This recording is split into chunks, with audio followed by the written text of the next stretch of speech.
what's up, my explosive little Emblicks? This is Rob from Gay Guy Plays, and today on the Daily Grind, I put on a specially themed t-shirt that says they nerfed my Tonkor, and all I got was this lousy t-shirt. Yes, that is merch from like ages ago, but the only reason I'm promoting it is because specifically today, we're going to be taking a look at the Kuva Tonkor as well as the Kuva Ogris. So I'm pretty sure that by now everybody has already heard this spiel, but for anybody who is still wondering how to get your hands on these Kuva weapons, they come from the Kuva Lich system. I'll go ahead and leave a link to a video up in the top corner that has more details on that. Just keep in mind that the weapon you get is RNG based. While the progenitors do give you guys different buffs and you can kind of track which one will give you which, the weapons in and of themselves are purely random. However, there is a way that you can trade them now in the Crimson branch of your dojo. Well, if someone has converted a Kuva Lich that has a specific weapon and a specific elemental type that you really like, you can actually have them trade that Kuva Lich over to you so that you can go ahead and hunt them down. But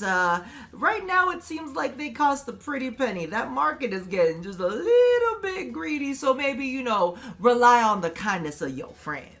Okay, so let's just go ahead and rip the band-aid off, because legitimately I feel like the Tonkor nerf was one of the biggest Warframe betrayals in history. I mean, like, not as bad as like hashtag trash bag, but this one was like, I tossed in 6 Swarm on the very first day. We're able to rocket jump off of it. Like, it was just bouncing left, right, and center, and you didn't have to worry about self-damage. It was like, oh, the glory. It just felt powerful. And then they were like, nope, not today. But, as you can see, this Lich variant grenade launcher hurls mayhem and destruction with an increased reload speed. So as you can see, it did get some nice buffs. The critical chance went from 25% up to 30. The reload speed, which if you guys can't tell, it's got a magazine of 1, so that reload speed basically dictates its fire rates. And that went from 1.7 down to 1.5, and the status chance has gone up a little bit from 10% to 17%. So statistically, it isn't anything super duper major until we get to its IPS. Now, just the impact on its own has a puncture for its like grenade impact, but when we get to its radial attack, it did get a nerf to its radius. It used to be 6 meters, now it's down to 5, but what they added in that made this nice and juicy was the introduction of puncture and slash. So as you can see right there, blast, while it is still a component of the explosion, right, it's not the biggest component. Slash is the primary big component, sitting at like 270, which is the highest of the, I guess, IPB of this weapon. So we want to pump up the status just a little bit and see if we can get those slash procs going. Now, for me, I was like, all right, let's see how this actually works. Because if I'm gonna be completely honest with you, like, that was a traumatic event. And y'all really betrayed my trust. But as you can see here, we get some pretty damn good slash procs off. Now, I've also got a couple other things in this build that, of course, make the slashes even more prolific. But really what it boils down to, oh, see? And this is what I mean by, like, its reload speed dictates how fast you're able to fire this thing. But as you can see, we're getting a lot of slash procs. Now, is this the best weapon in the history of weapons? I'm gonna say it's not the greatest. I mean, clearly we're testing this on enemies that I wouldn't necessarily say that this weapon was made for, because I feel like a lot of explosive weapons are really made and focused for taking out trash mobs. So when we take a look at this in this kind of like aspect, we're taking on really heavy enemies, it's not necessarily the greatest, but as you can see right there, you get a whole lot of status on that, which is quite nice. The other thing that I do want to point out for the Kuva Tonkor is it does have an arming range. So as you can see right here, it has its explosion basically whenever it hits the ground. Now before, it used to have a really nice like arc. For those of y'all who were vets and remember back in the day, it was bounce and then it would bounce and then it would explode, right? Now it's just like, it just explodes. But check this out. This for me, I'm like, y'all, I know DE wanted to meet me halfway on this. It has an arming distance. So unless you're 6 meters away from your enemy, this thing is not gonna explode, right? You see that it makes you shoot it at least a little bit of a decent distance away so that you are not killing yourself with it. Now, if you're fast, could you? Potentially you could, but I'm not gonna worry about any of that. So again, me personally, the Tonkor is still, like, I'm still not gonna run to this, but as you can see, like, it's really putting in the work with some of those slash procs. Like, you can see these guys going down fairly quickly, and I think that it all kind of boils down to how much status chance you got on yours, because you do, like, the IPB of this thing does have a lot of slash, and it's got a good status. And I'm also rocking with a little bit of Hunter's munition on this. Why can't I talk? Hunter's munitions on this.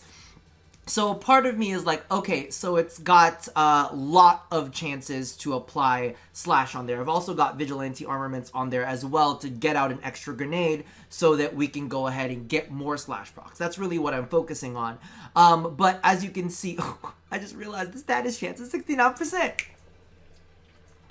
Makes me, it's the little things in life that bring me joy.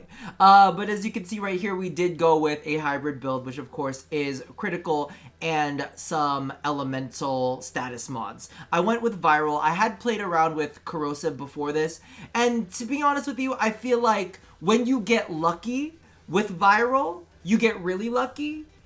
But when you don't get, I know that makes so, like, that sounds so cryptic, but basically, if you get all your procs right, you can whittle those enemies down, because you notice the first round that we went in, they weren't kind of dropping too fast, but the second round, all of our procs lined up in a row, and then all of a sudden enemies were being whittled down within your little explosion. So me personally, I actually am fonder of this build, but it is a little bit of a gamble, a 69% gamble if I do say so myself.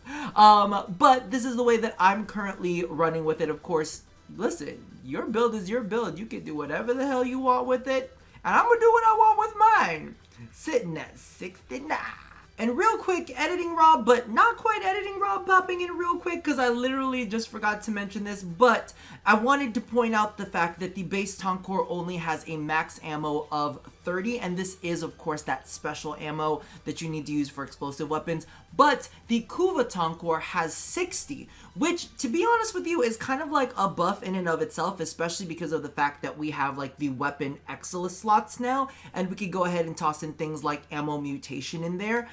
So all in all, I think that's actually a pretty good change as well. It's kind of like the surface buffs for the Kuva Tonkor aren't as apparent. Like, we get some buffs, but like the other buffs are more mechanical, which I kind of like. It's like a thinking man's buff. You know what I mean? Okay, so I'm gonna just tell it like it is. Me and the Ogris, we're not friends. We've been arc enemies since way back. Legitimately, this thing has been killing me since way before Kuva ever existed. And now, they decided to make an even more powerful version of it. Hurrah! It's literally triggering. Now, I don't know if you guys remember it, but I actually did a charity stream way back where I rolled ribbons for explosive weapons. One of them was the Ogris. Now, the whole premise of that was every time I accidentally killed myself with one of these weapons, I would have to take a drink. And it was so bad that I actually had to open up a second bottle because I was dying so much. And because I was a little tipsy, I decided that maybe it'd be a good idea to open it with a butcher's knife. I changed my mind on that real quick. So, as you can see, the custom weapon of a fearsome Kuva, unlike the basic version, the Kuva Ogris fires detonite-infused casings semi-automatically. So you don't even have that charge time to think about how you fucked up your life by bringing this weapon. No, it just blows up right in your face, like all of your previous relationships. From a smaller magazine while dealing greater damage per shot.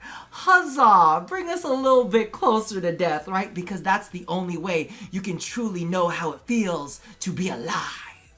Now, as you can see right here, they've knocked out the charge rate. They've bumped up the critical chance up to 9%, which kind of makes me a little mad because y'all could have gone a bit further with that. The magazine has dropped down from 5 to 3, but they did try to make amends for that with the reload speed going from 2.5 down to 2.1. Its status chance has jumped from 35% up to 47%.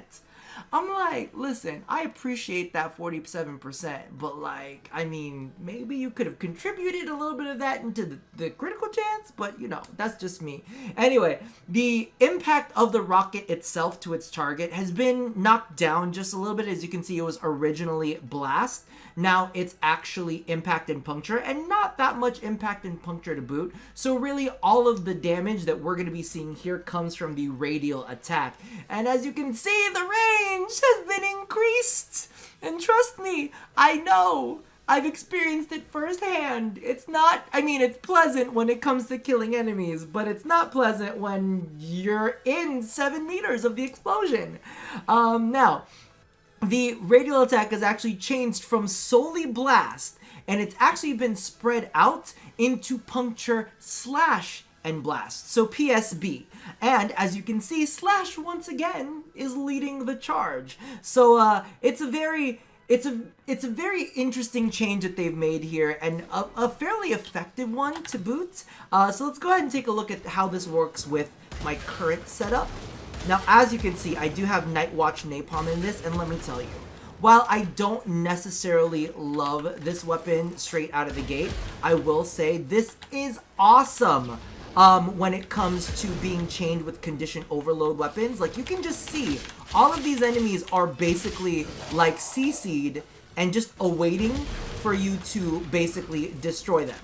You know what I mean? They've got all of this control, and you can kind of set these fires down at bottlenecks. And because you've got a larger, exploding radius, your Night Watch Napalm also has a larger radius at which it sets fires. So not only do you have the fires from the Night Watch Napalm, you have whatever else you have set on your weapon in and of itself. And this does open things up to some very interesting elemental combos, because you can see right there, I'm actually using a little bit of viral on this and trying to kind of take advantage of the explosion slash damage. Now, you can do different variations of what you've seen, which I think is really, really interesting when it comes to this specific weapon. So let's go ahead and take a look at the build that I'm currently running with. As you can see, we do have Night Watch Napalm down, and we do also have Firestorm to kind of keep everything large and on fire. We also have Vigilante Armament, so we get more projectiles, and it also kind of bumps up the status just a little bit.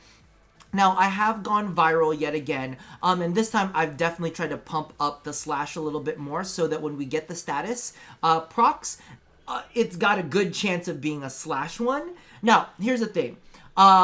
When it comes down to Night Watch Napalm, you can play around with this a little bit and toss in a heavy caliber. However, I hate it. I'm just going to tell you that right now. I kind of sort of hate it. Let's just toss that there real quick, because y'all know that 7-meter explosion? Yeah, when you got a gun that fires wildly and crazily like that, sometimes you get that one just like flew off into the fucking wild blue yonder, I'm telling you. So me, I'm not necessarily, super duper excited, but I am aware that heavy caliber is supposed to pump up the damage of Night Watch Napalm. And when I played around with it in the simulacrum, it wasn't bad. It was actually performing pretty gosh darn well. Now, if I read the wiki right, the primed Bane mods don't really work on Night Watch Napalm to kind of like boost its damage. Listen, I could have been reading it completely wrong, but that's what I believe that it said. So I kind of stray away from that. So this slot is usually like either slash or an elemental, because I was actually originally using corrosive and then a little bit of fire, then we got a little bit more fire to kind of like stack that fire damage up. And that's definitely one way that you can do it. Maybe the best way to mod this weapon is, number one, whatever fits your specific gameplay style, but also maybe keeping in mind what melee weapons you have currently on you and kind of doing the mirror opposite of whatever the statuses are over there. Because when you've got a 100% status chance, you've also got Night Watch Napalm. So that's at least 2, procs definitely going off at once. So I'm just saying that'll boost up your condition overload damage, especially if you guys are not running with pressure point and you want to make sure to get some good damage straight out of the gate. I think that's pretty damn good. There's another option that you can actually go with this if you're just going to do star chart stuff. Just go on with full-on damage mods, because everything in the star chart basically dies in like a breath anyway. But for me personally, I'm going to go ahead and keep it like this, because I feel like we've got some armor bypass, we've got some armor strip when it comes to the Night Watch Napalm, and then we've also got the percentage health halving that comes from viral. So a lot of good things going on in this specific setup. All in all, I think it's pretty gosh darn fun when you are not killing yourself. That's why I like to be in the simulacrum, because legitimately I could just turn on invincibility and not at all worry about whether I'm gonna end up killing myself or not. You know, it's always a nice little feeling when you're trying out these gosh darn explosive weapons and you know that you are prone to accidentally killing yourself. So, I don't know, let me know how you guys feel about all of these explosive weapons down below. They did give them a little buff. Keep that in mind too, because the original variation that came out on launch was not super duper powerful. But they actually went ahead and changed it to make sure that the elemental damage that you got with the bonuses from your Kuva Lich also applied to the explosion as well. Or was it the impact? I don't really remember which one it was, but it was one of those. Regardless, leave all of your feelings down in the comments below, and that's gonna do it for me for now, because I fell off. I thought I was gonna reappear at the very beginning. Well, you know, this is just a story that begs repeating. So that's going to do it for me for now. Also, let me know, are you I feel like everybody's bored of the Kuva videos. I don't think that anybody cares as much when it comes to the Kuva Lich weapons. Let me know how you feel about that comment down in the comments below as well. And as always, love somebody, hurt nobody, and touch your body. I'll see you guys next time. Bye-bye.